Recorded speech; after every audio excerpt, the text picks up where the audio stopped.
Prologue. Falling. No one is watching the woman on her way towards death. She is seen, unconsciously witnessed. A tall, handsome woman in a white muslin gown and red handkerchief shawl, walking alone in the October rain. Not strolling. A boy driving a cow passes her on the Chelsea road. And he feels for a moment, like a gust, her strenuousness and purpose as she plunges past him. She has come out of London, that rampart of smoke on the horizon, and she has walked all the way, and her skirts are crusted with mud. A housemaid in cloak and clip-clapping pattens, returning from an errand to her master's villa at the riverside, notices that, stares, sees the high, eager color in the woman's cheeks, her straggles of auburn hair, forgets by the time she reaches the kitchen fire. Low, flat, plashy meadows, and no more color than an engraving. From time to time the woman looks up at the sky and studies its complexion. Downriver, a pumping house chimney smokes, a windmill, makes an unmoving cross. At Battersea Bridge for the first time her stride slows. She appears irresolute, halts, looks up and down the river, decides. The boatman spits absently, considering the strange request of this strange woman who has come at him out of the grey twilight. "All very well," he says, scratching his neck. "And I don't say I don't trust you, only the boat is for hire, yes, but he rows it. That is his trade. I can't allow—" But there has been no work at the little timber wharf all day, and the woman has money. She rattles the coins in her large white-cupped hand, like dice, impatiently. Soon she is in the boat and rowing, with the same strength and determination, up-river and away from wharves and warehouses. Willows loom under clotted clouds, and light retreats as the rain comes down harder, fluttering on the water. Now she is evading human eyes altogether, no one to see as she brings the boat into the bank, down below Putney Bridge. She steps out, not minding sodden skirts, liking them so, and stands for a minute with her arms up against the timber struts of the bridge, examining the water with sharp sips of breath. A faint moan, then she stoops and scrabbles for stones, fills her pockets. Her step is still vigorous when she goes up to the bridge. But, a setback, there is a toll gate. She must ring the bell for the keeper and pay him a halfpenny to get to her death. No matter for the cost, but she would rather he did not see her. He claws the halfpenny from her, snivels under his dripping hat brim, darts back to his booth. Not interested. Good. Good. And now there is only the right spot to be sought. A pack horse crosses the bridge, and then a traveling coach with the glasses up and lamps lit. No one observes the woman pressing herself into the shelter of one of the bridge bays. The coach lamps smear away into the glistening darkness. The rattle and crunch give way to the unquenchable hiss of rain. And now a swift upward movement. The woman climbs up on the wooden railing of the bridge, and in the moment before she leaps, standing upright on the top bar, her figure is all there is of definition in the liquefying night. Her name is Mary, and she is a mother, though no wife. And in the last moment, as she looks down at the river, like a rippling floor 20 feet below her, she feels less fear than familiarity. Misery is home ground, and she has only ever made excursions into the far country of happiness. Her infant daughter is awaiting her return. She puts out chubby arms in Mary's mind, but Mary blinks that away. Mary is intent upon dying. She jumps. Her heavy clothes cling to her as she plunges straight down through the rainy air. Catch her. She may as well, her father was saying as he tenderly tilted the bottle, she may as well go.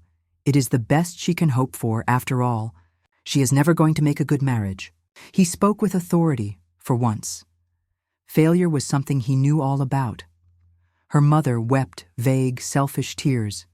Mary's sisters were away at school, and without Mary, she would have to manage him by herself. When he uncorked the demons of the second bottle, there would be no Mary to get between them. But Mary was tired of that. It was not as if her mother would ever admit the truth. "When I was a girl, Mama," she told her during the packing of her trunk, "I would often sleep on the landing outside your bedchamber on the worst nights, so that, oh my dear, whatever for?" Her mother trilled. "Curious child?" She lifted the striped sleeve of a gown from the trunk with disdainful fingers and sighed. "You don't seem to like pretty things. So goodbye to home, but no home, only the latest in a succession of houses." Whenever her father could not bear himself any longer, he moved them on. A good solid-sounding name, Wollstonecraft, and he bought a farm in the Welsh hills as if he would fix and root it there. The roots did not take. He drifted back to London. Perhaps his sons would change things. From sons would come establishment. He had them, thank heaven, as well as daughters, who were for marrying. Mary being unable to grasp this simple fact, he adopted a thorough uninterest in her. Her studies he merely laughed at, except once when he came in from shooting, sat down to pie an ale and found her books in his way. He flung open the window and sent them flying. His daughter ran out after them, a retriever. No respectable young woman left her family except to get married or to take employment if absolutely driven to it by poverty. Why? The way things were. Mary found it did not do to ask these questions. Still she asked them. They rose violently to her lips. They were ungovernable. She walked out into the world interrogating it, fierce, dowdy, plain-looking because she chose to be. Why should a woman beautify herself? For men? Why were men not rational beings who could esteem a woman on rational terms? And if they were taught to be like that, why couldn't they be taught differently? Out in the world, there were only a few things she could do. Be a paid companion, be a governess, teach. Mary did them all. She supported herself. Supporting her, in turn, was a springy mesh of hope.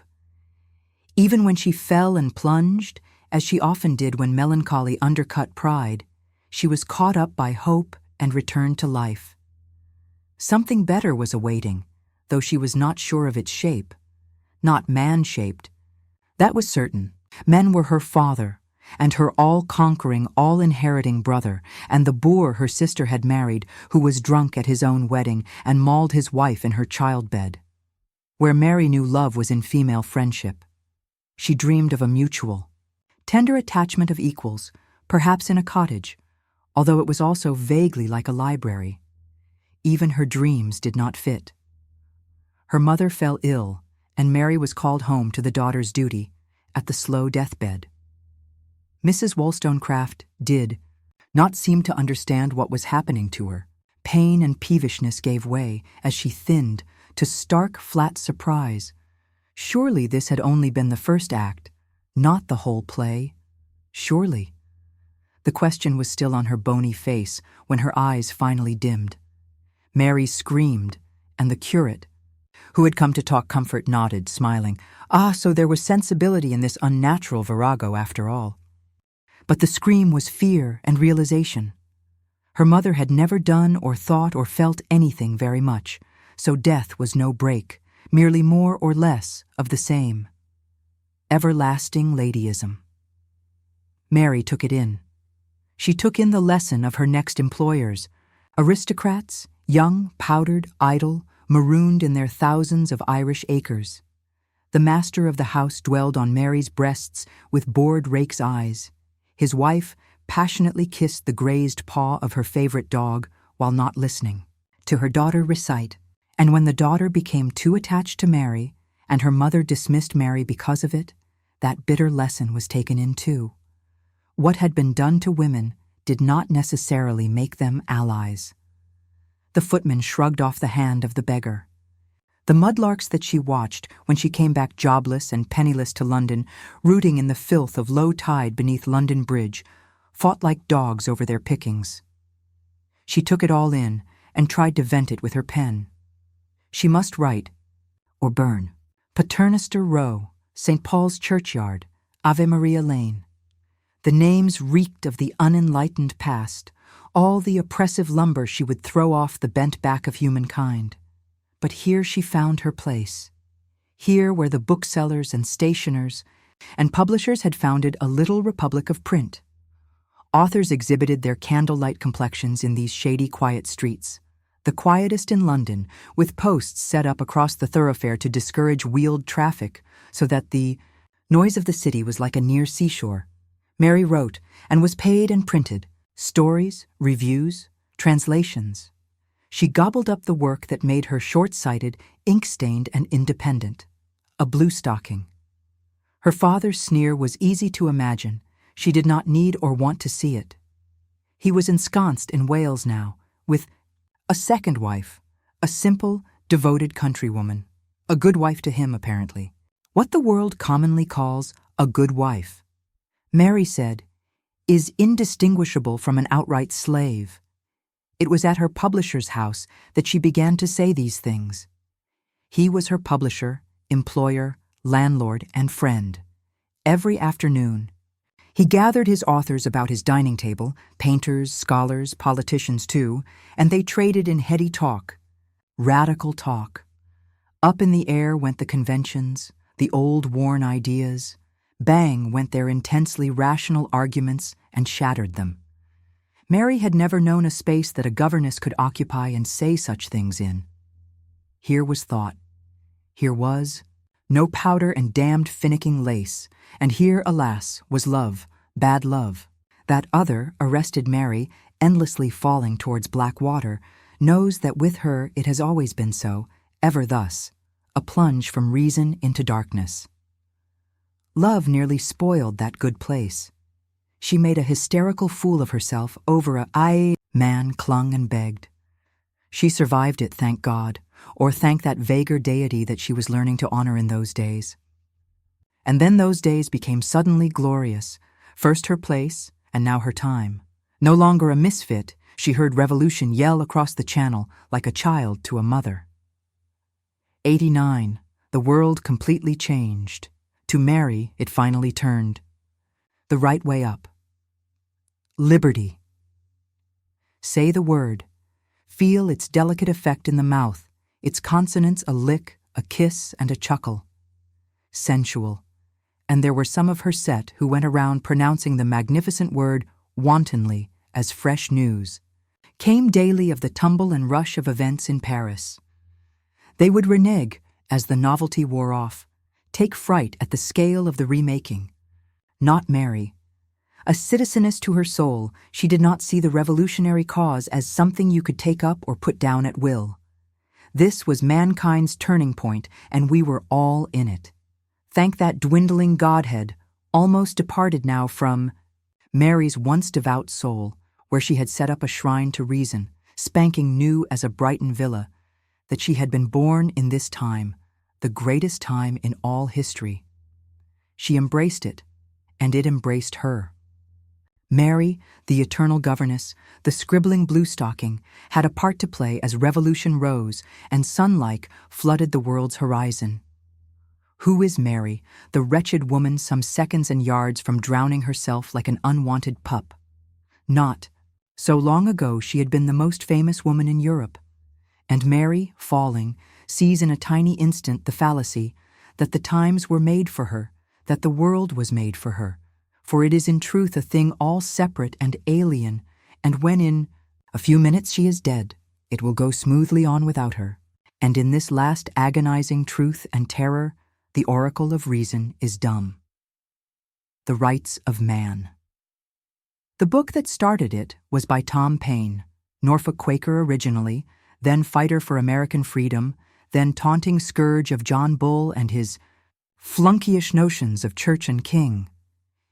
In Paine's face, an eagle turned fleshy. You could see something of all these. Mary saw it often at the dinners in St. Paul's churchyard, until his incendiary little volume had sold so many copies that the government arrested him for it. By then, she had written at sleepless speed her own paean to the new age. It did not satisfy her. Impatient of words, she took one word and made it stand out, and invoked a new revolution. Man. A vindication of the rights of woman, the young. Lady was saying in the bookshop, doing petulant things with her gauze mantle. That's what I mean. It sounds so. I do not think I will like it. Probably you will not like it. It's a very silly, violent book, in part, quite wild? That was an older woman, aunt or mamma, with a rich, amused voice. It is also entirely true, and I think we are all a little afraid of it. Buy it, my dear. My copy is all fallen to pieces from lending Mary in the back of the shop, listened frozen and thrilled. The authoress. No word from her father of course, lurking soused in his Welsh farmstead, waited on by a mind-sucked yes-woman. No spectral cry of recognition from her mother's feudal grave. But other voices, many, responded to Mary's shout of protest, women and men, at home and abroad. The letters tottered in heaps. I confess I still do not understand what you imagine that women want, said a liberal clergyman, snuff-dose poised in his pinched fingers as if he were cracking a flea. That want suggests a complaining child who must be pacified with a jelly or tart. But it is the notion of women being treated specially, in whatever way, that is the root of the mischief. We wish simply to be rational human creatures whose wants are neither indulged nor denied. Oh dear me. But where does this leave chivalry, gallantry? It leaves it, I hope, sir, in the dead past where it belongs. The clergyman, crushed, was, she remembers, young and pale and not unsuited, not unhandsome in his clerical black. He would look at her when she was not talking, as men did then, she found, not with pleasure, but with interest. Past 30, she wondered about this beauty that she seemed to have strayed into like some unexpected byway. Was it real? Your fame, said her visitor, uneasily inspecting the rush-bottomed chair before he sat down. I could not consider a visit to London complete without waiting upon the esteemed Miss Wollstonecraft's French and mellifluous. He made his way with difficulty through that thorny thicket of consonants. I am indeed honored, sir. Your fame, and the very great interest taken in the events in Paris by everyone here who is a friend to liberty, to the progress of humankind. Charles Maurice Talleyrand Périgord, late bishop, of Autun, special envoy of revolutionary France, sat with pained, courteous elegance in her shabby parlor. Wine? 1,000 thanks. A little wine, to be sure. He did not look very sure when she gave him sweet canary in a teacup. But he stayed. She was overwhelmed. Admiring from afar, she had dedicated her book to him. Now he was here, politely attending to her arguments that France must lead the way in educating women to be the rational, sensible, useful equals of men in society. To be sure, he agreed, and it must be our first consideration when the Constitution is settled. Alas, I do not find so very many friends to liberty in England. Those in authority have given me a cold welcome. This distresses me. In France, war clouds gather. But with his delicate upward gesture, he made them seem somehow fluffy and pink. My great fear, I will be frank, is that England joins in war against us. In that, I see disaster. The more we follow reason, the less will we be inclined to the barbaric nonsense of war. France must be our example. And if by my pen I can advance that cause. Modesty stopped her abruptly, modesty discovered like a fading bruise on the arm. Where had that come from? And for a moment it was not Talleyrand, glossy and cultivated, who sat before her but her father, lolling in boots and buckskins and yawning his scorn at her, prating of her book learning. It's not natural. You have not raised her aright, ma'am. He threw out at her mother, who cringed in agreement. Don't talk this stuff before company, Mary. Really, it is not natural? Natural man is virtuous, Mary argued it out, with the same pale clergyman who had been to see a public execution at Newgate and deplored the callous antics of the crowd. It is the arrangements of society that have distorted and corrupted him. And her? Aye, only a vulgar mind can be occupied with these quibbles. She never knew when she was being rude. What was the poor man being hanged? He was a forger, and not poor, for he had got a deal of money by it. You reinforce my point. What is forgery but talent and ingenuity misapplied? In crime there is only energy wrongly directed. One day these things will be understood. He shook his head. You make no allowance for the passions, didn't she?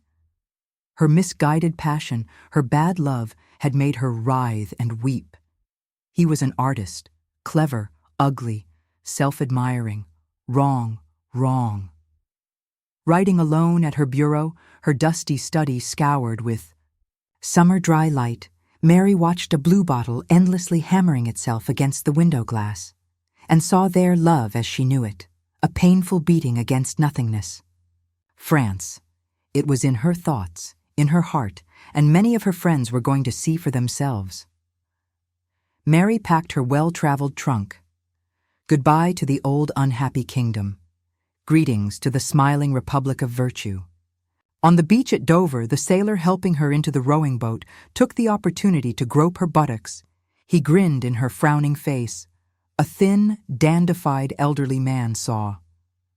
You travel alone, he said, part explanation, part inquiry, as they were rowed out to the packet ship.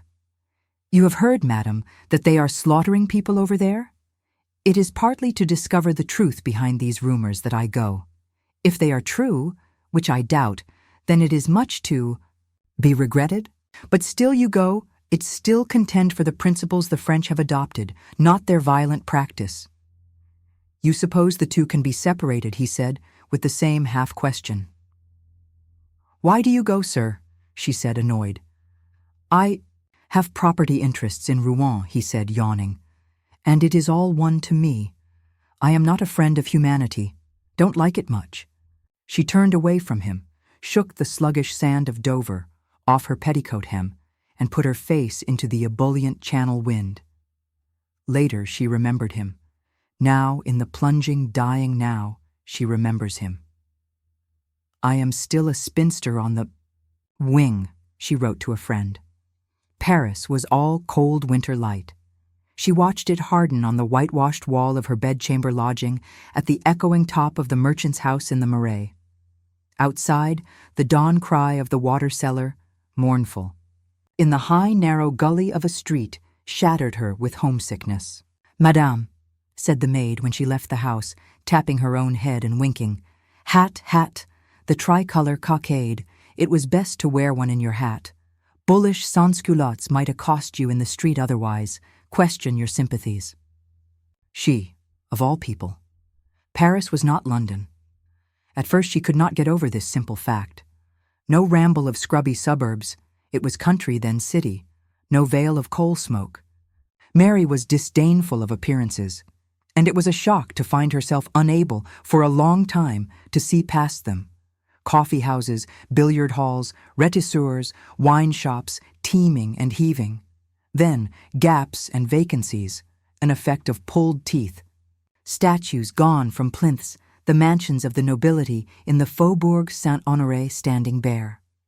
A terrible snarl and rattle of iron-shod wheels on the terrible potholed streets, wagons, diligences, fiacres, all shabby and lumbering, all dragged, by bony creatures too small for them, horses only by resemblance. In the Rue du Temple she watched egg dancers. They set out their painted eggs like stepping stones not to be stepped on, then blindfolded they leapt and pranced, over and around and betwixt and between. Why did one watch? In admiration, or in the suspense of wanting them to fail, to hear the crack and crunch. Further down the Rue du Temple, within the old city wall, the temple itself drew the reluctant eye like a coffin in a room. In the medieval tower, the imprisoned king waited, with his family, for the revolution to decide what to do with him.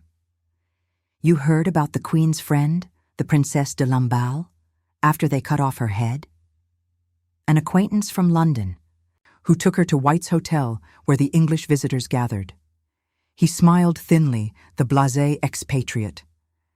They put it on a pike and waved it outside the tower window, where the queen could see it. Say hello to your friend, they said. Such excesses. Of course, Antoinette is not a blameless woman. not by any means. In the arcades of the Palais Royal, the demi-mondaines paraded in filmy muslins. It was a cold winter. Mary could see the goose flesh on their arms. Other women she saw, actually. Wearing the striped trousers of the sans-culottes, they shouldered through the crowded street like workmen, shouting about the price of bread. Things seen, heard. One January day in particular, divided between silence and sound, like black squares on white. The grind and crash of the city gates shutting, marching feet, drums, and then the white silence stretching out until, at last, the black roar from the Place de la Révolution, where they were cutting off the king's head, the father of his people. Mary kept to her room, staring at the fog dripping from the eaves, things seen, slowly made sense of. The voice of the people is the voice of God. They discussed that at White's, the little circle of English sympathizers, observing, scribbling. Mary had her subject, women. Would the revolution begin the new world for women she had been searching for? No, that was Madame Roland, the interior minister's wife. Her salon was the revolutionary schoolroom, and Mary was an eager scholar. Frustration, too, at this pretty, dark, self-possessed woman who became her friend, but not her ally. We must find other ways, other channels to fulfill our destiny as women. It may be as wife, as mother, as helpmeet. Nature does not allow us to stand alone. But from Manon Roland's dinner table, it was said, plots and policies were spun out.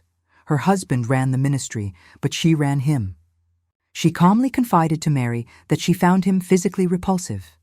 Tangled in Madame Roland's charm, Mary still felt that none of this was quite right.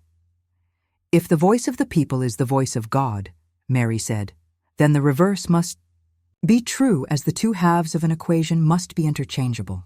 Therefore, the voice of God is the voice of the people, which makes him our construction or invention.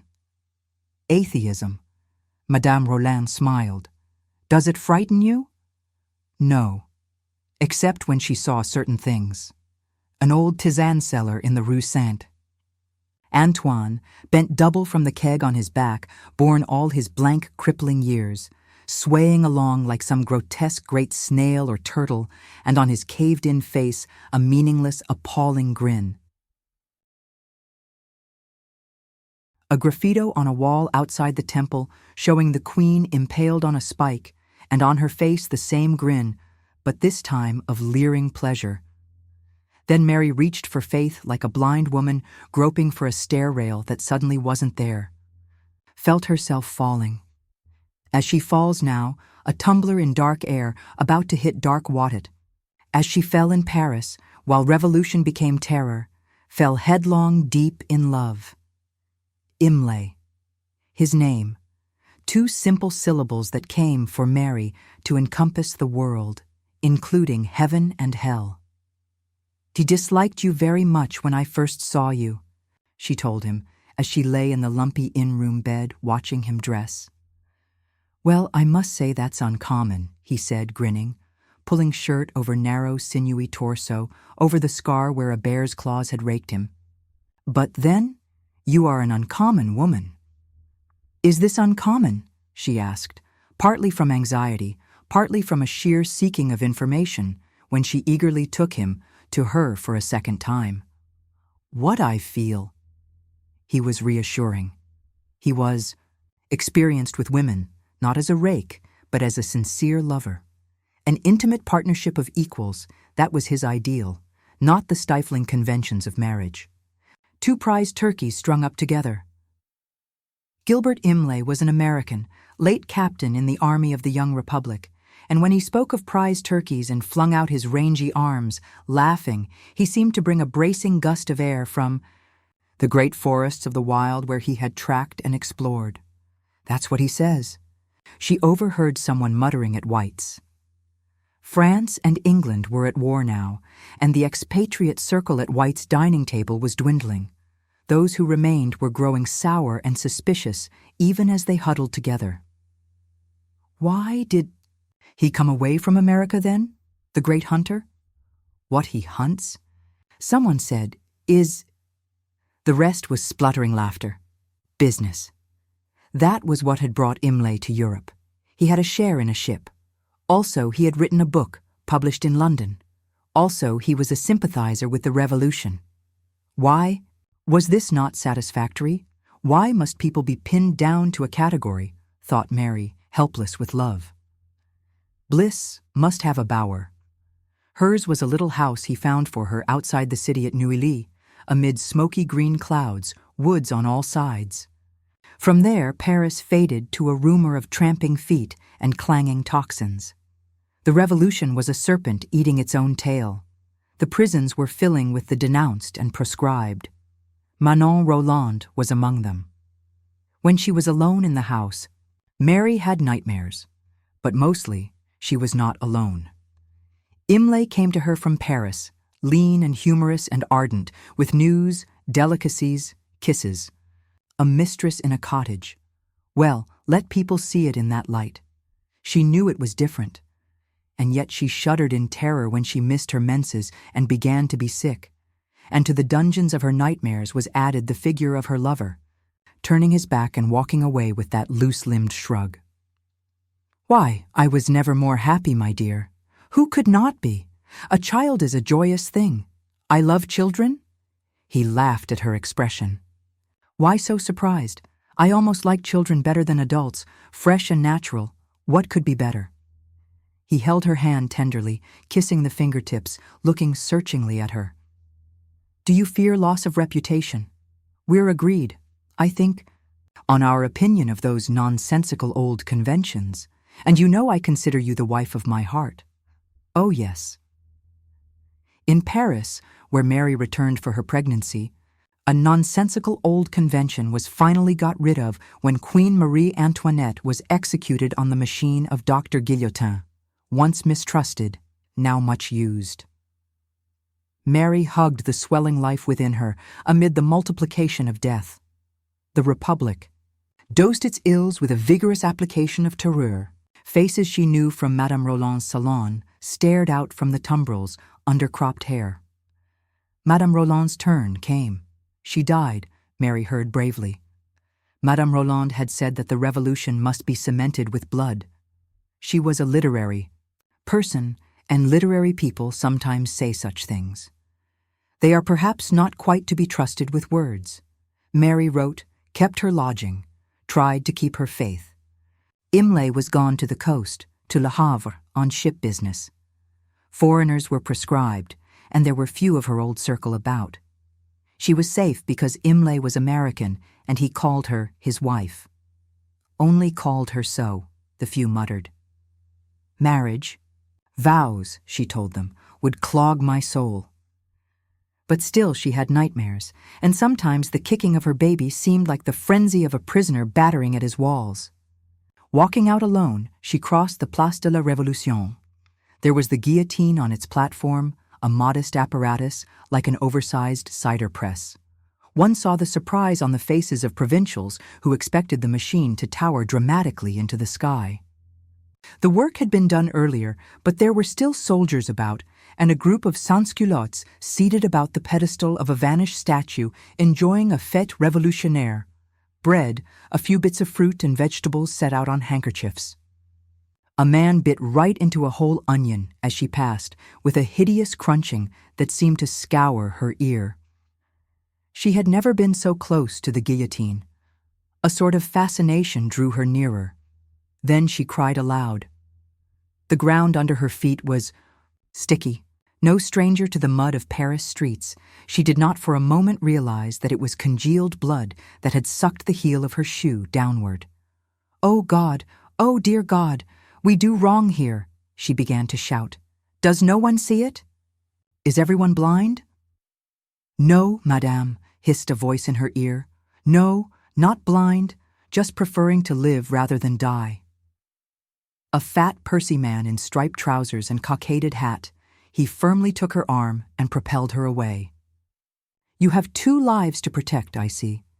So, consider, madame. Consider the prudence of silence." He hissed it as he relinquished her. Feeling faint, she sat down on a mounting block, until urged away by a soldier. He seemed to find her distasteful. Alone, pregnant, stormy-looking, this would not do. The Republic was pure and virtuous and domestic. Mary ground her shoe as she went away, and a childhood memory struck her. The farm in Yorkshire, the visit of the pig killer. Her father, who would blaze away at game birds as if they had done him a wrong, absented himself from the terrible squeals. Mary's little brother, left to her charge, toddled off to investigate the strange outhouse ruckus, and she had to pursue. She caught him at the open outhouse door amid ghastly spurtings. 3 Marys, the girl, slipping and almost falling in the pig's blood, the woman, retreating in angry disgust from the Place de la Révolution, and Mary now, hitting the water below Putney Bridge heavily and flat. Stunned, as if she has landed on paving stones, she sinks. In Le Havre, where she had followed him, where he had not invited her, though he welcomed her as if he had, after the first fleeting frown, where the waterside prostitutes winked at her as if they knew something about her, where fat-armed, red-bonneted fishwives embraced her and told her to have many more for the Republic. In Le Havre, she gave easy birth to her daughter. "Look at her," he said, his long fingers gently caressing the baby's hair as she sucked at Mary's breast. "Strong as a little she-bear. She'll soon be writing The Rights of Woman Part 2. Where are you going?" "Oh, the customs." House again. Some infernal confusion about the bills of lading. "I wish the Revolution had made our dear French more efficient." He cocked an eyebrow at her. "Why, you're not about to go into a passion again, my love." "Don't. It sours the milk, for one thing. I swear little Fanny wrinkled her nose at it yesterday." He kissed the top of her head. "It is because I love you," she said, but he was already out of the room. She went to the window. Their lodging was in a merchant's house overlooking the quayside. Below, Imlay's tall figure strode away. The cobbles were greasy with refuse, but he did not look as if he would ever slip. "Your father," she told her, nuzzling baby. So here they were, love for a man, and domesticity, and motherhood, things she had pitilessly dissected as specimens. But in the living flesh, she didn't know. There was something in front of her, perhaps happiness. Mary hesitated, like someone in a fairy tale being offered a tempting dish that might be poisoned. Was that it? Again, she didn't know. She disapproved of fairy tales. They were not rational, incredible, the cold, the pain, as if her lungs are packed with ice. Water sings in her ears, her eyes sting, blinded. Still, she lives, suffers. The iron-smelling river pulls her down only to thrust her up. Gasping, Mary tries to push down her ballooning skirts. Perhaps this is death, not a ceasing, just the agony of life infinitely prolonged. Probably he began to be unfaithful the winter after the baby's birth, when Mary returned with her to Paris, and he sailed off on business. It wasn't important to pinpoint dates, though she wasted energy trying to do so at first, simply because she thought that way she might find out what had gone wrong. "Fidelity is a somewhat artificial virtue," he said. "Isn't it? Isn't it putting fetters on the heart? The feelings? What about my feelings? Do you not see how wretched I am?" "Well, yes, I do. And perhaps that is a sure sign that, well, we do not appear to make each other happy anymore, and so—" "Don't say it." "No, please don't. I will master myself better. It's only that I haven't been sleeping, and I start thinking and thinking." "My dear, you're a self-tormentor," he said lightly. "I don't think you know that I ever fostered any illusions about myself." That was in London. Business had taken him there, supposedly, and detained him so long that at last she followed him. It was a stormy crossing. Little Fanny screamed and was miserably sick. They were rowed ashore at Brighton in a shower of needle-like hail, so Mary's mother country greeted her return. Imlay was not there to meet her. Imlay had a woman, perhaps more than one, in London. Knowing this, Mary kept loving him. The love had brought her in the end to this dark water, here, now. Humiliation. Perhaps only the very proud can know its full bitterness. And Mary, who is very proud, strong-willed, independent, an Amazon they have called her, knows it. She is a deep scholar of humiliation now, can parse its grammar and solve its equations. At sight, she has outstripped everyone in it. Thrashing, drowning. Mary's mind is still rich with humiliation lore. The time she tried to kill herself with laudanum, the voyage she made to Denmark for him, to sort out his business affairs there, while he stayed in London. The return, when he was all evasive charm, and it was his servant who finally told Mary that he was involved with a young actress. Pretty little thing, smart as a button. He says they're going to keep house together. Well, you know him, he don't give a fig. Mary knows it all. Pretty little thing, down, down, numbness, seizing every limb, slowing the heart. Only, her ever-restless mind still busy. My dear, you're a self-tormentor. You don't seem to like pretty things. Down, hearing the last thing, the creak and clunk of oars, seeing the last thing, a hand reaching for her. Where? You're in the Duke's head. Gently now. A sip. Try a sip. In whose head? So all the creeds were wrong. When you died, you became a thought in someone else's head. Mary burst out laughing, then vomited up the brandy. They had given her and wept. Blow that smoke t'other way, Tom. Can't you see how green she is? It was a tavern taproom with spit-stained flagstones and tarry beams. She was on a settle by the fire. Her clothes were steaming, and so was a kettle on the hob, and there were tobacco pipes smoking. She shaped faces dimly through the fug. An old woman in a starched cap took away the brandy glass and proffered her a cloth. Men in mufflers, fustian jackets, one with an old-fashioned scratch wig, gazed on her with frank curiosity. Why did you do it, mistress? Leave the poor. Creature be, Tom, the old woman snapped to the man who had spoken. Rest back, dear. Don't speak. Shivering violently, Mary retched dryly, wiped her mouth. Why did I do it? Because I think I am nothing. The man grunted. I've felt so sometimes. Never so far as that, though. Tom and Andrew here, they fetched you out, the old woman said. Just laying the boat up we were. It was lucky. A few minutes more. 2. A doctor came, a blue-nosed sawbones, who examined her untenderly. His eyes went to her belly, looking for the old story. Not this one, she thought. But then again, perhaps it was after all. In France, the fall of Robespierre has brought an end to the terror, and the new government has settled down to some good old-fashioned corruption, while its vigorous armies are shaking down windfalls from the trembling tree of Europe, and the exploits of a young commander named Bonaparte are the thrill of the public prince. In England, in London, in the dusty byways of St. Paul's churchyard, Mary, having failed to die, must learn how to live.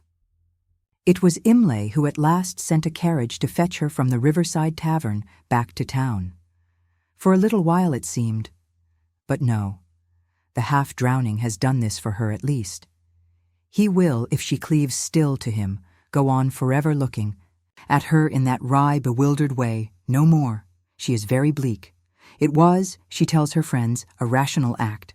Meanwhile, her little girl, Fanny, clings and trembles as if she feels the cold water closing over them. Traitor. It is a word much in the air. The days are gone when sympathy for the revolution could be safely expressed. The government stamps on such seditious talk, sends spies to radical tea parties. Philosopher is another suspect word, liable to get you your house burnt down by a mob yelling for church and king. As for female philosophers, they are the worst of all, combining everything that's beastly and unnatural.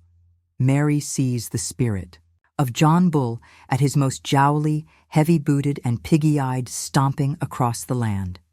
He strongly resembles her father, so she is bleaker still.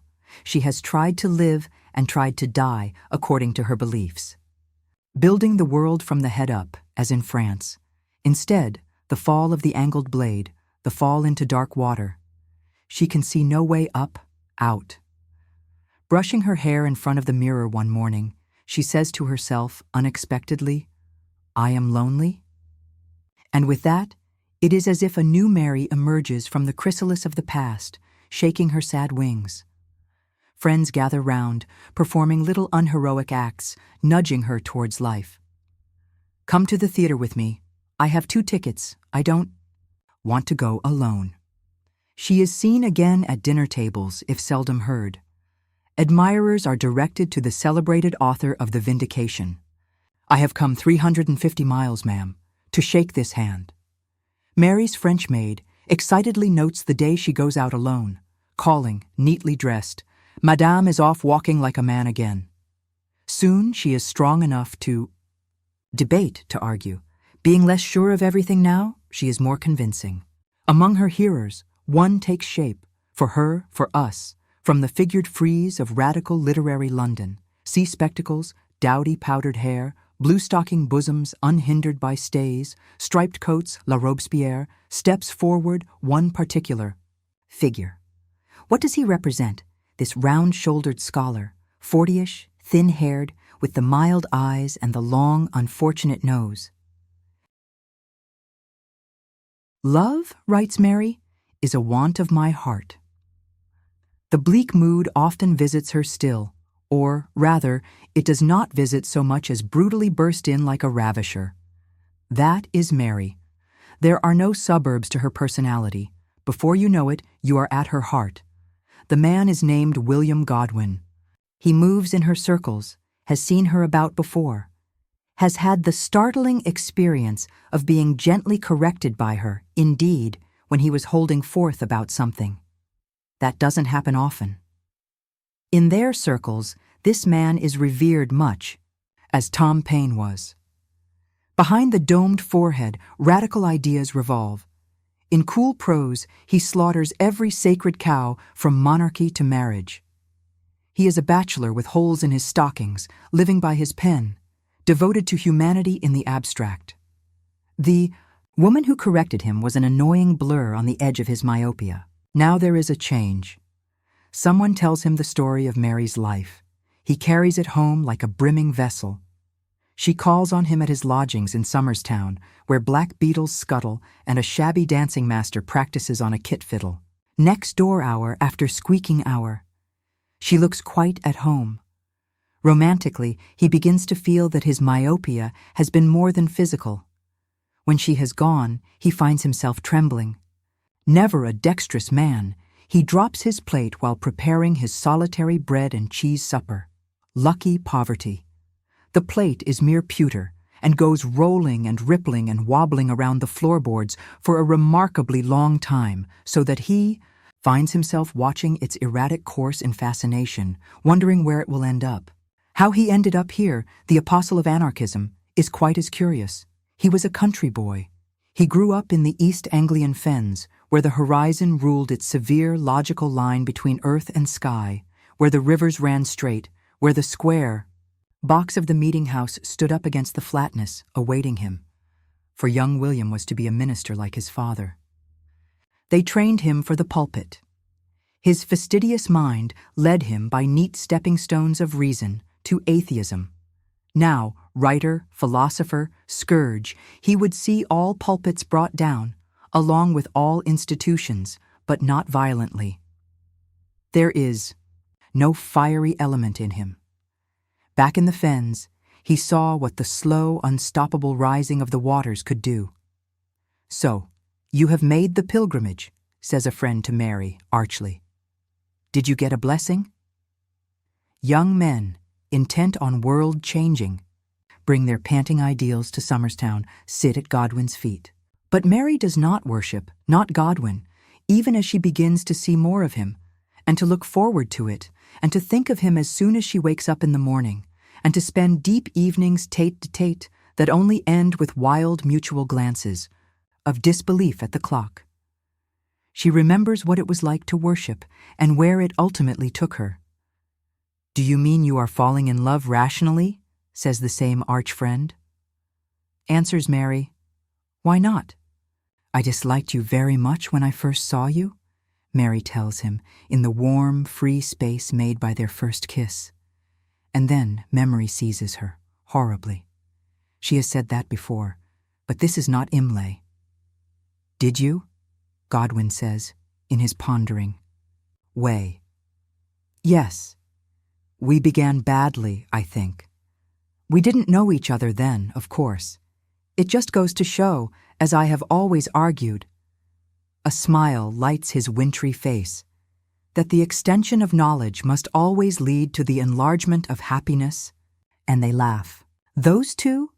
Good God, it will never work," says the arch-friend, a little jealously. "Well, she is certainly in good looks," says another. Mary, coming up from the depths, returning to the sparkling surface of life, reveals beauty. At 37. She has more bloom and glow than at 20. The raw, angry glare is gone. There is roundness and amplitude. Ah. At last, a little too much of that. Well, they are rationalists. It is because they share the same strong ideas that they have begun. Sharing the same bed, therefore, let us rationally discuss what is best to be done. It does not quite work out like that. The winds of emotion get up. They are both a little battered and bruised by the end. "Of course there is a stigma," he says, "and the child must become aware of it. But as soon as the child is of an age to understand, we can instruct it that this stigma has no foundation in reason, and is only the consequence of the unenlightened state of society."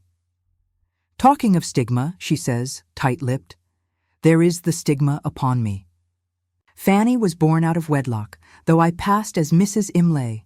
This one will mark me down as a whore, William. That is certain, sure as a juggler's box, as my father used to say. Oh, and how he would smirk." Watching.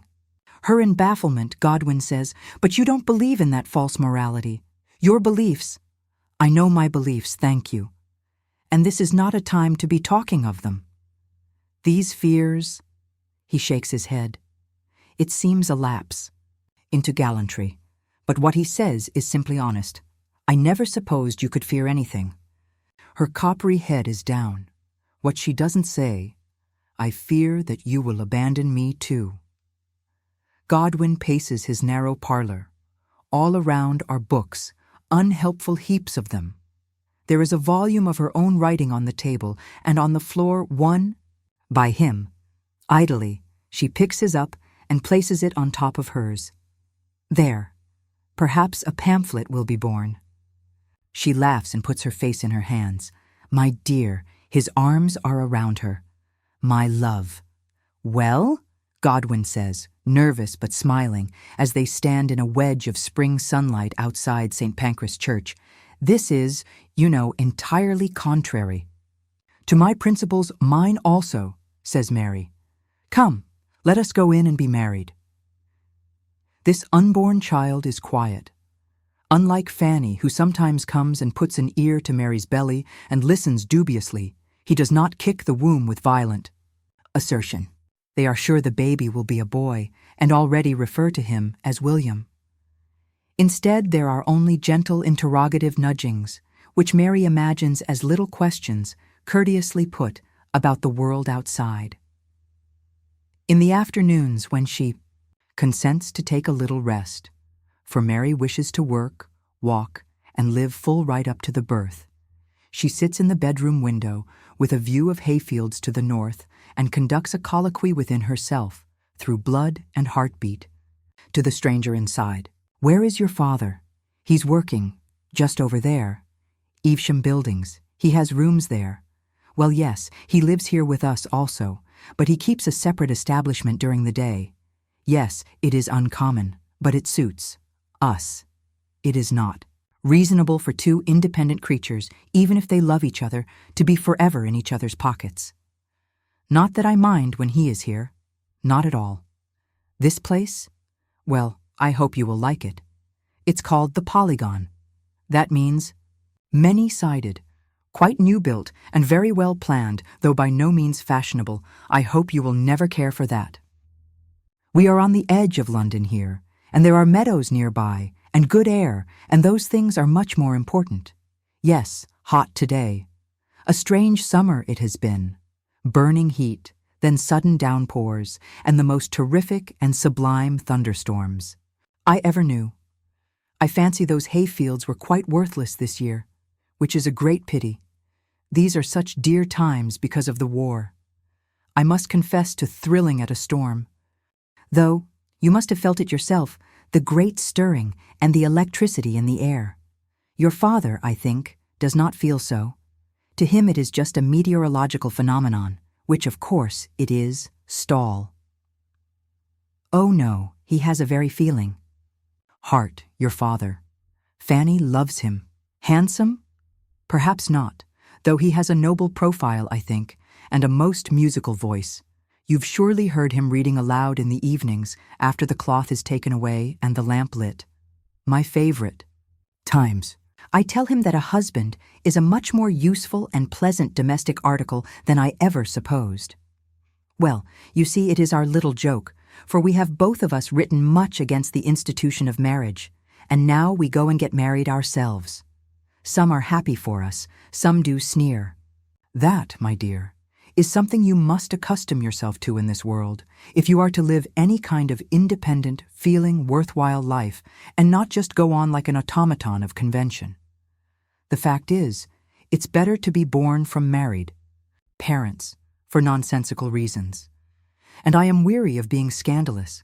I want to go forward and be happy. It sounds easy, doesn't it?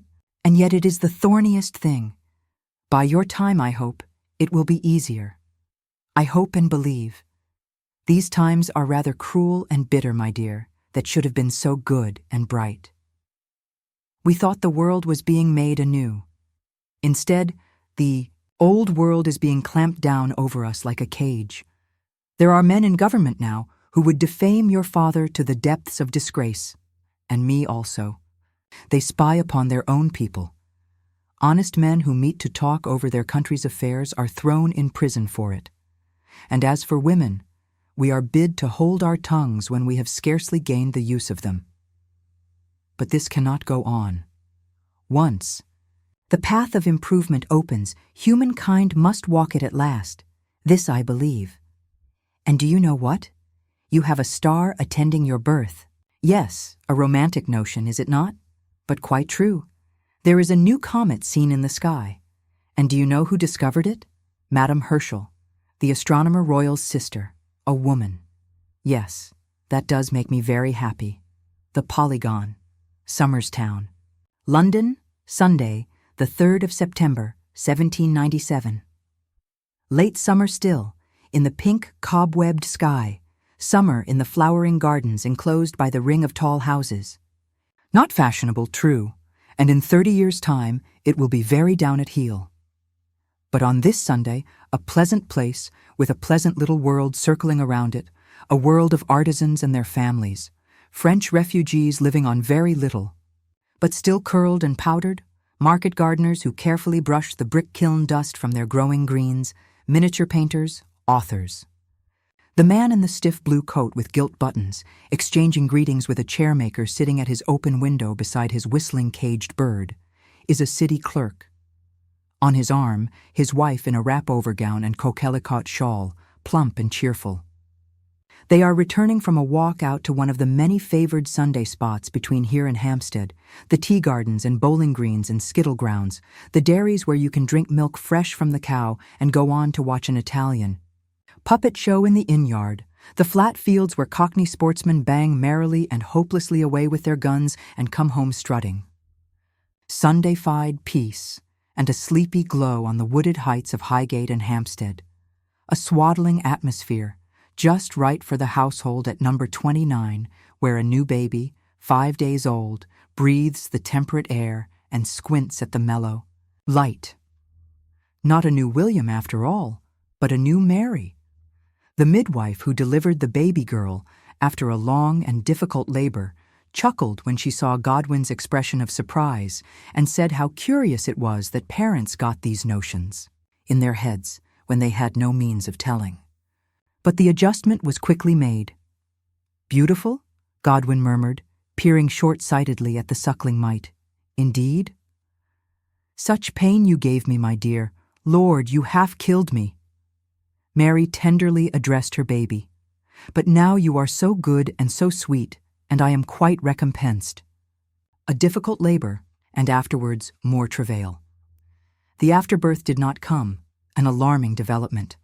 Godwin raced in the middle of the night to the Westminster Hospital, fetched the best doctor that could be had. The best that the best doctor could do was try to remove the afterbirth by hand, buttered, groping, agony-inflicting hand. "I am confident," he told Godwin at last, coming downstairs in the bleary morning, his face gray. "Confident, yes, that no more of the placenta is retained. No more? It unluckily disintegrated. Hence the prolonged work. However, I am confident. Have you breakfasted?" Mary lay drowsing. Her skin looked like paper. The midwife muttered apologetically about the bloodied sheets. "You did not cry out," Godwin said. "I was listening, and yet it must have been—" "It was the worst pain I have ever known," Mary said. "But it was born, and is over. Thank heaven. No, my dear, I shall not make you a widower yet." So she slept and strengthened, and began to feed the baby, the little Mary, thriving. Fanny, a little girl of baneful timidity, peeped in. The cradle at her half-sister, as if at a monster's great paw, half concealed. The stairs resounded with the brisk feet of visitors. Mother and father discussed the future, theories of education, Rousseau, names, agreed there could only be one. She urged him to go across to his study and work. She intended doing the same herself very soon. And now it is Sunday, and Godwin comes back to the Polygon from a long walk, passing the strollers, the city clerk, the whistling caged bird, and at his door is met by the maid, the French girl who came with Mary from Paris, and has seen her, mistress at the heights and in the depths, and who just looks at him, dumb, round-mouthed, stricken.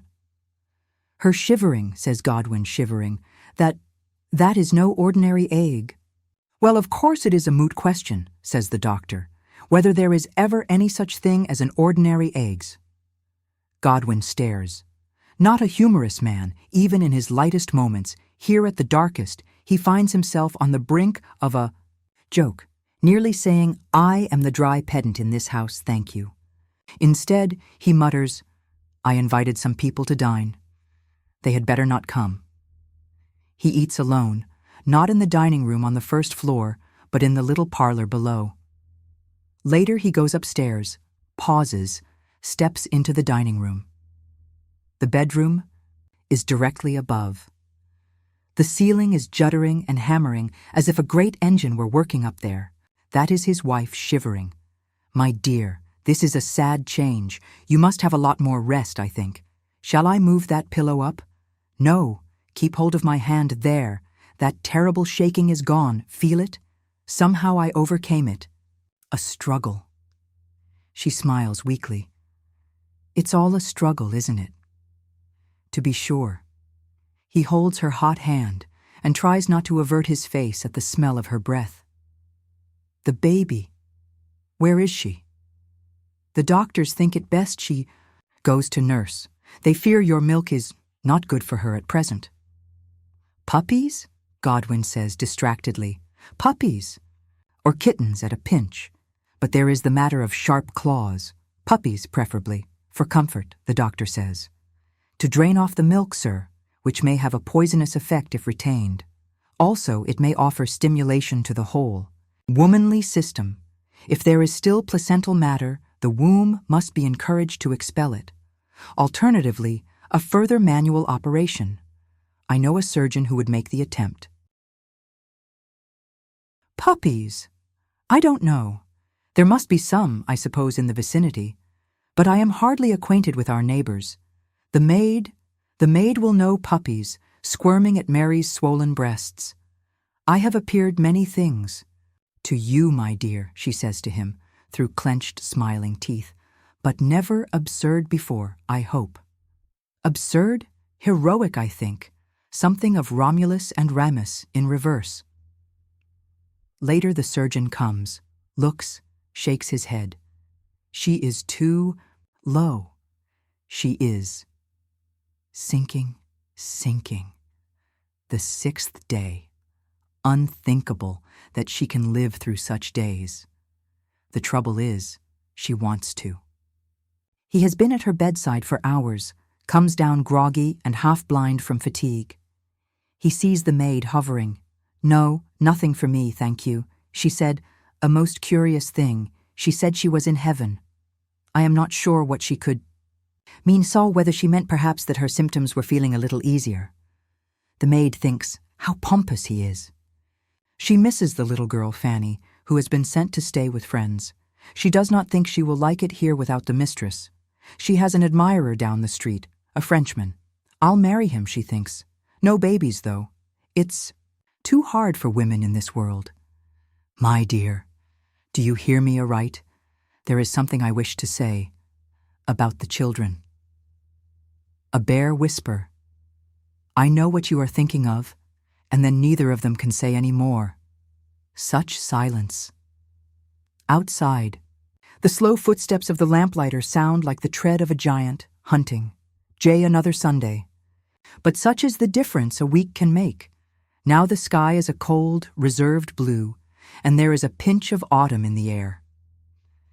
In the kitchen of number 29, the maid is crying into a towel. A man comes out of the house, balding, round-shouldered, with a scholar's complexion, and walks across to Evesham Buildings, walks heavily, as if he were mentally waiting. Goes into his rooms there, sits down in his study, opens his journal, mends a pen, dips it, writes, under today's date, the words 20 minutes before 8, and then scores a heavy black line as straight as if he used a ruler. He feels that there is somewhere he should go. But he cannot think of anywhere. The meeting house on the fen is a long way away, if it was ever there. Later, to a friend attempting consolation, the dead do not live. A week later, there is a new commotion on the stairs of the house in the Polygon. The other day it was a carrying down. Now it is a carrying up. Godwin is moving all his things into the house, will live and work and bring up the children here. The baby, Mary, is held aloft by the maid, who looks for resemblance in the tiny, crabapple face. You have a lot to live up to. She sighs, and for a moment she fancies a flash of understanding in the baby's drunken eyes, as if she knows that very well. Part 1. Let us recollect our sensations as children. What a distinct and intense apprehension had we of the world and of ourselves. We less habitually distinguished all that we saw and felt from ourselves. They seemed, as it were, to constitute one mass. Shelley, on life sorrow is knowledge. Byron, Manfred, thou art a dreaming thing, a fever of thyself. Keats, the fall of Hyperion. Chapter 1, Girlhoods. Augusta. Like it? Yes, Augusta was sure. She would like it at the Marquise's school. Augusta never thought of giving any other reply. First, because she never disliked anything very much. Second, because it was grandmother placing her there, grandmother who was the kindest and dearest of her connections. That was the word that best expressed the loose links of family and friends connecting Augusta to the world. Imprecise, perhaps, but that never troubled Augusta. "What is this you have written here?" demanded the Marquise, who condescended. To teach French herself, when she was well enough.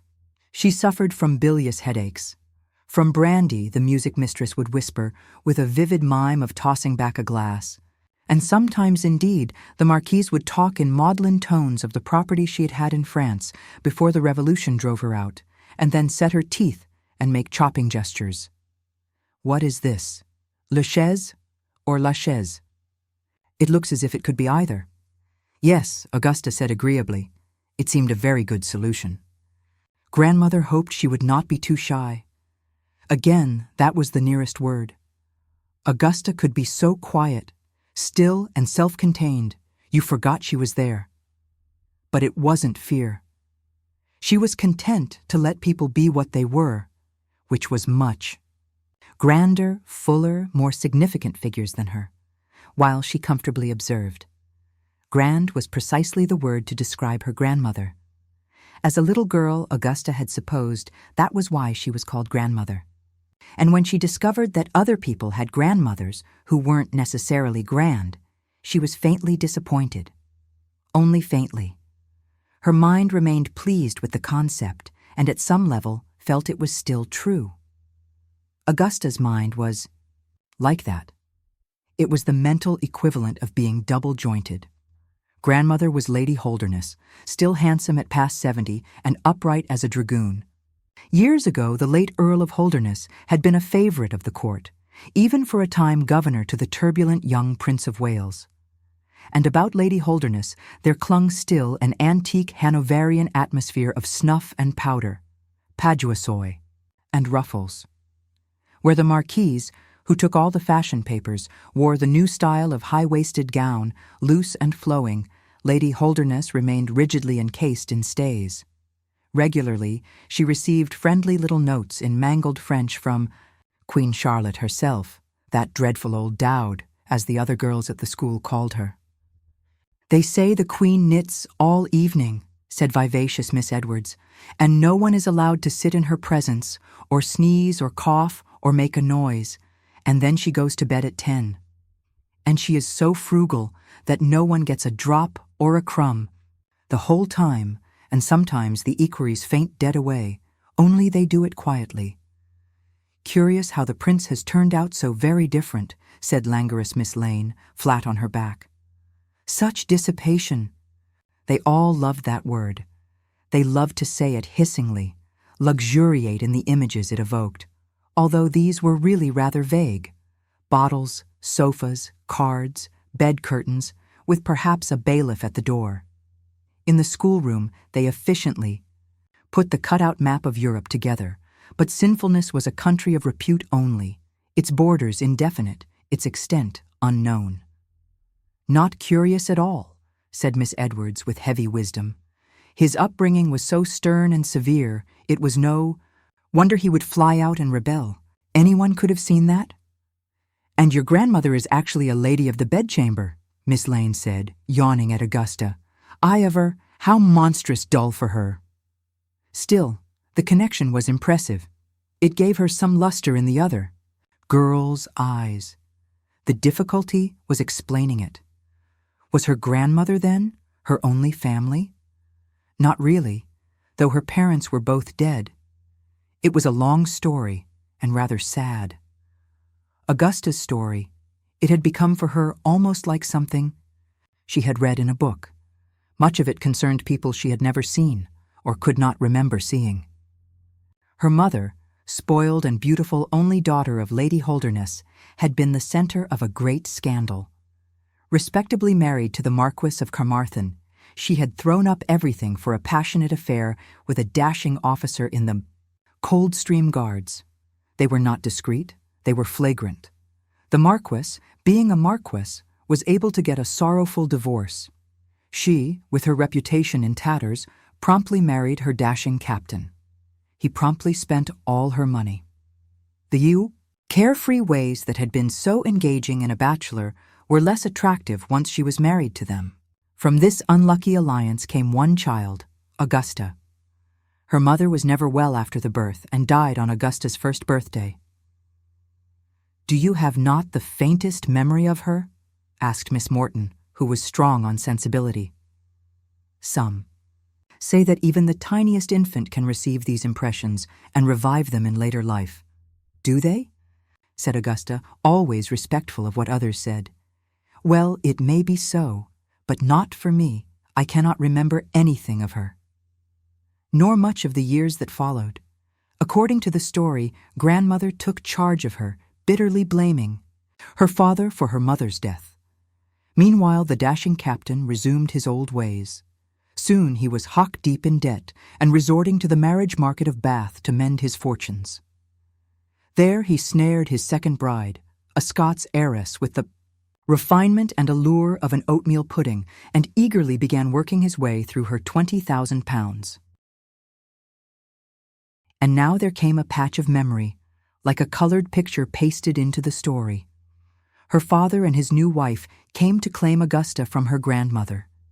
She was not yet 5, but the later Augusta retained a clear image of an interview at Holdernessa House, with grandmother sitting straight-backed and chin up, and seated at what seemed a great distance, as if they were going to urge their chairs into a trot and joust at each other, the fat, black-haired lady whom her father had married.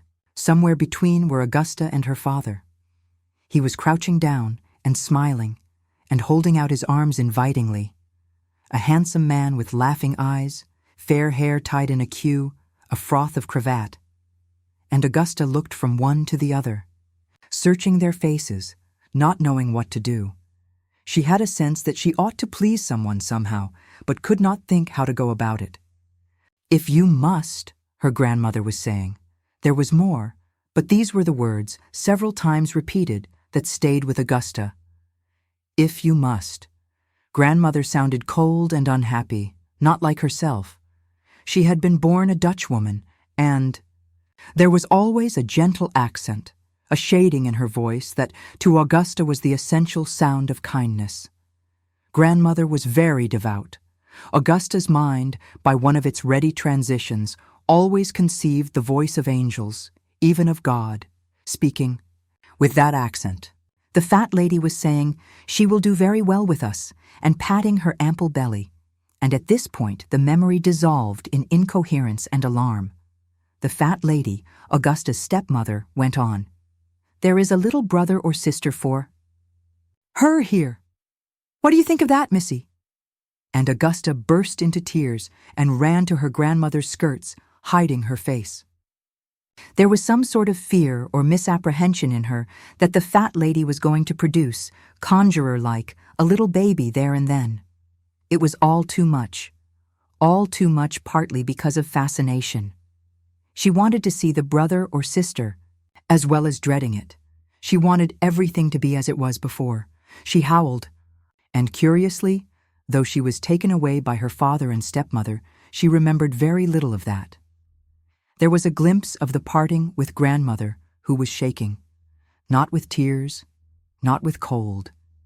It was contempt that sent that quiver through her proud, stiff-corseted bosom. She despised Augusta's father and his fleshy Aberdeen bride. She could not disguise it. In the carriage after, her stepmother shook a ham-like fist. Such airs as the old body gives herself. And then, looking down at Augusta, who was quietly weeping, "Lord, I hope you'll not keep that up." But she didn't, not Augusta. She had an innate sense of the value of being no trouble. Certainly her memories of the brief period that followed, living with her father and stepmother, were such that she seemed hardly to be in them at all. She was a sketchy figure, on the edge of the canvas, where the gorgeously colored figures of stepmother and father contested the center of the composition. Why did they want her? She was not sure, then or now. If there was some notion of their being a happy family together, it soon evaporated in the heat of quarrels, money troubles, wine, separations. And Augusta never could quite grasp that notion. What family was, who belonged to it, who did not. It was perhaps from this time that she developed the roomy idea of her connections. But she did nourish a little secret hope for long after, that her father had taken her simply for love of her. Darkness blotted out the story then. Apparently they all went to France to escape the captain's creditors, and there apparently Augusta fell ill, and her stepmother nursed her before bringing her back to England, alone. Out of all this, Augusta could summon only fragments. A pitching boat, her father brushing something unpleasant from the sleeve of his gold-laced coat, her own scream at the sight of a surgeon's leech in a glass jar. It was not a long passage in the story. Settling into London lodgings to await the birth of her own child, with the debt-stricken captain still in France, her stepmother decided Augusta was one trouble too many. Grandmother's maid came from Holderness House to fetch her back. Grandmother was very glad to reclaim her, but she could not trust herself to look Augusta's stepmother in the face. "You will never suffer like that again, my child," Grandmother said, clutching Augusta's small hands in her long, dry, bony ones. Here memory became full and clear and rounded again. I shall see to it. I promise it. I had no power to refuse. Him, do you see?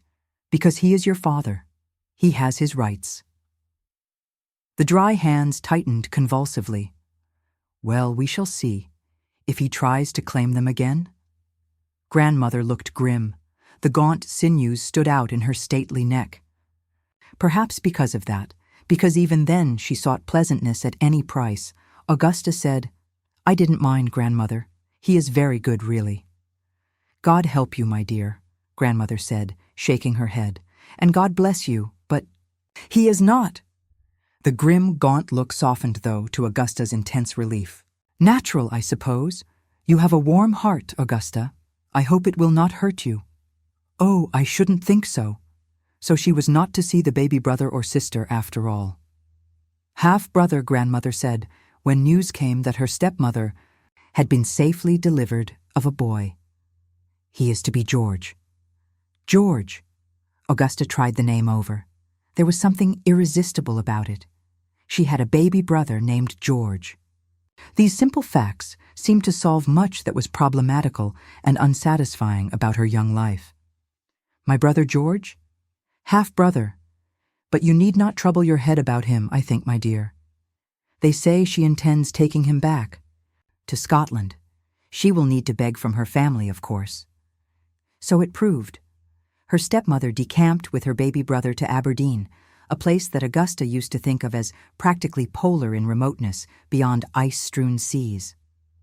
Her father was there also for a while, sponging, they said, before taking his debts off to France again. By then, Augusta was in a new place herself. Is this Derbyshire? She asked them when they first took her into the house. And later, when they took her out to the paddock to see the pony and the donkey there. Is this still Derbyshire? The lady laughed and hugged her. Augusta had been quite serious. Grandmother had told her she was going to live in Derbyshire, and when at the end of the long journey, Grandmother's traveling coach pulled up in front of a rambling gray ivy-mantled building near a church, Augusta thought this was it. But laugh, hug, and lady were all very agreeable. This was a happy part of the story. The lady was Mrs. Alderson. The genial man with the bloodhound eyes was her husband, the rector of this rural parish and her grandmother's chaplain. They had kind hearts, 3 small children, and plenty of room. For 8 untroubled years, Augusta lived with the Aldersons. They breathed good limestone air, ate tender spring lamb and crisp apples, and drank creamy milk that was never watered down or frothed up with snails. They played cup and ball and spillikins and charades. They had prayers, with the accent on mercy, not punishment. Augusta shed her sickliness, throve, and knew a family life at last. Except, of course, that this was not her family. More confusion, until she decided not to trouble about it. She would let affection lead her. She could never turn down love.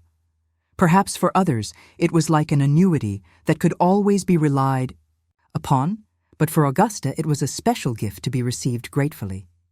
At the rectory in deepest Derbyshire, she was a long way from her father, and the more responsible of her connections saw to it that she stayed that way.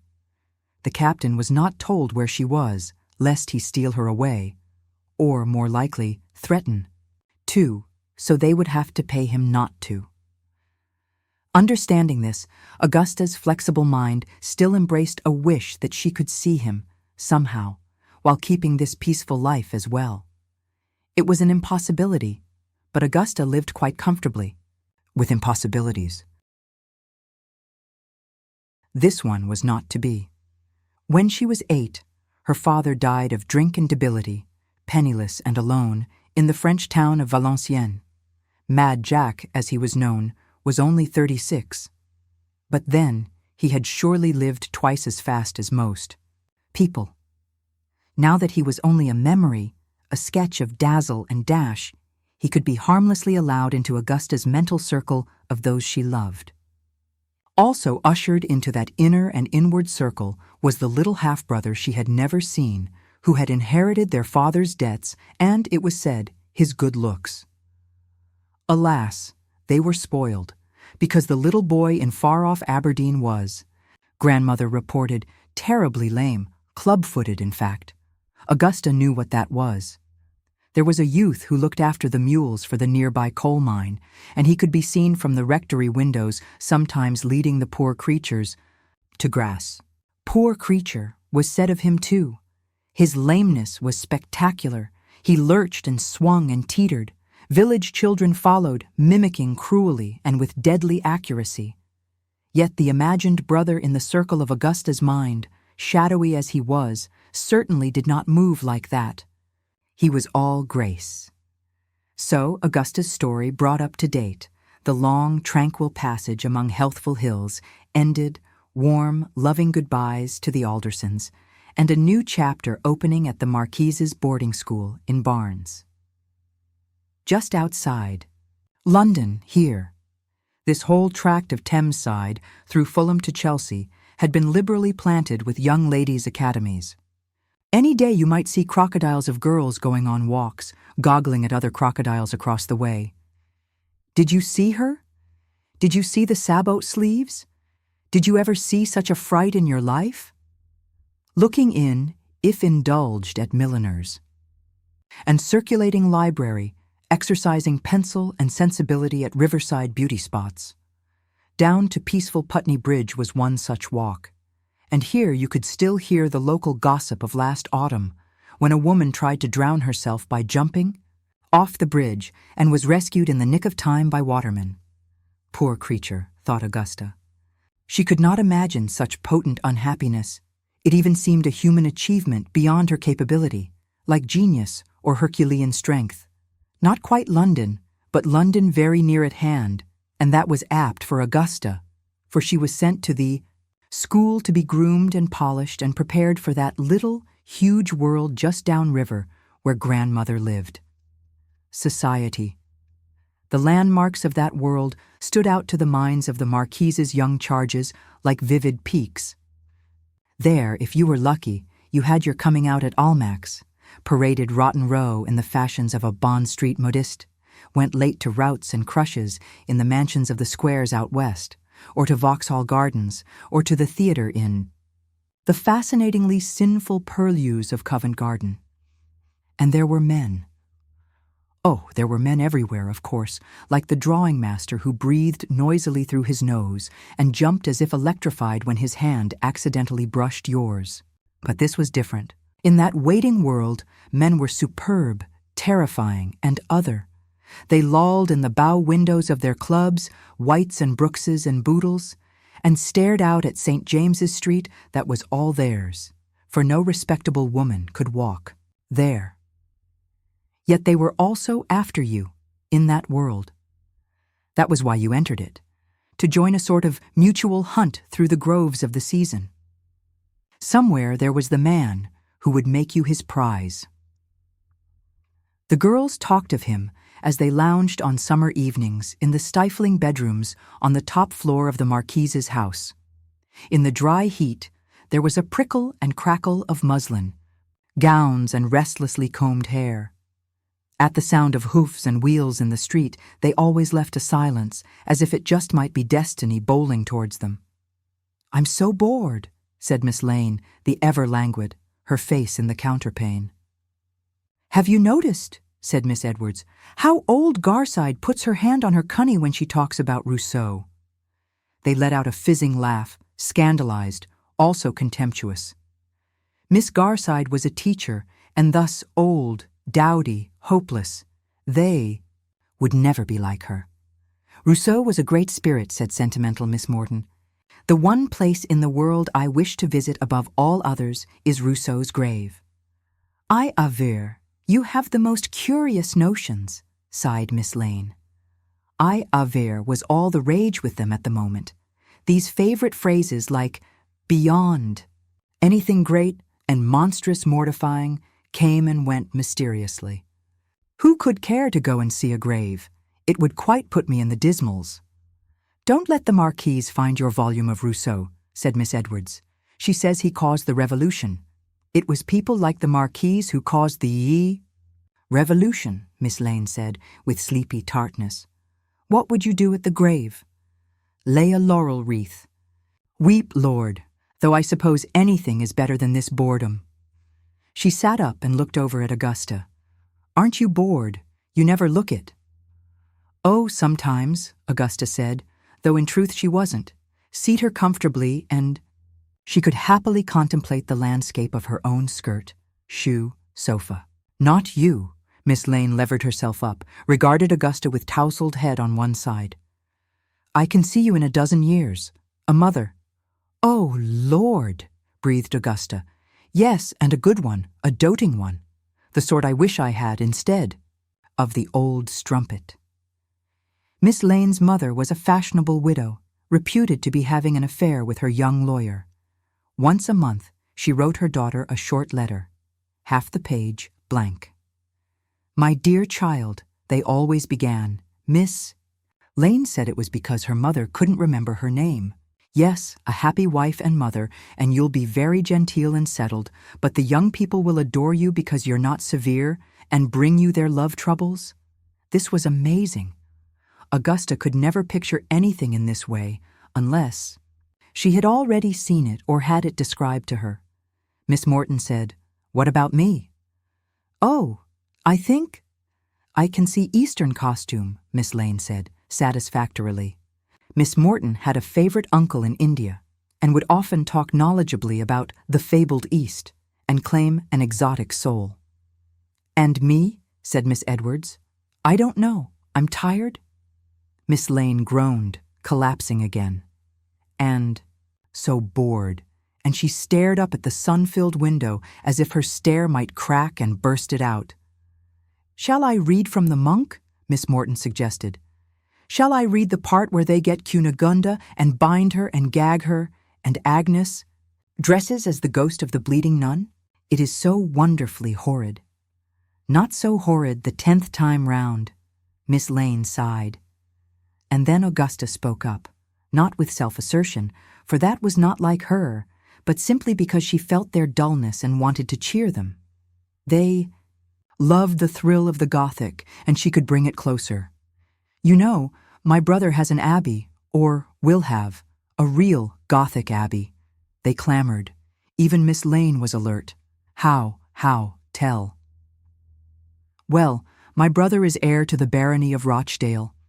Through our father, he was only nephew to the 5th Baron, but now the main line has all died out because the heir was killed at the siege of Calvi very bravely.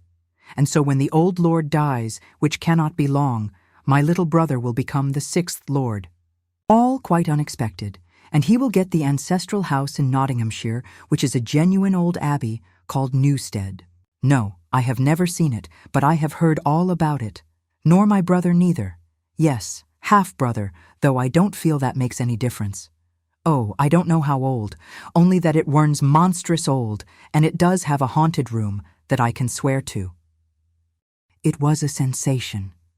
Miss Morton declared herself about to burst with envy, and this from Augusta, who was so quiet and unassuming, who was the despair of the drawing master because she would painstakingly draw every leaf upon a tree instead of suggesting them with a few strokes. It was romantic, cried Miss Morton, the most romantic thing I ever heard. But when your brother inherits, will you be able to see the abbey then? Miss Edwards demanded. Will you go and stay? Or even live there with him? I don't know, Augusta said. I haven't thought about it, but in her understated way she had. The inner circle of her mind now contained a locale, as well as people. A Gothic abbey, turreted, convincing, bathed in perpetual moonlight. And was it, somehow, her place? She couldn't tell. Augusta had no conception of her future as something she could control, fate must direct. Yet she trusted. She felt that life did not unfold or unroll in any consequential manner. It proceeded by a chain of small miracles. So one never knew. Miss Edwards, her round cheeks rich with blushes, wanted to know, How old is your brother? He is 5 years younger than me, so he is 9. And so 6 years younger than me, Miss Edwards said, thinking. Well, it is not such a great difference. I could still marry him? Lord, as if he should want you, chuckled Miss Lane, lazily slapping out. Well, he might. He might marry any one of us, Miss Edwards insisted, then, her eye falling on Augusta. Well, not you, of course. And that set them all off on one of their laughing fits, which came like sudden showers from a clear sky, and could go on until they wept and hiccoughed and had to drag out the chamber pot hastily, and would subside only to begin again, with a single glance and shriek. This time it was so noisy that the Marquise herself came to the door, brandy-nosed and tetchy, to demand if they were young ladies or hyenas. "And you," she said, wagging a departing finger at Augusta, "I am surprised at you, Miss Byron,"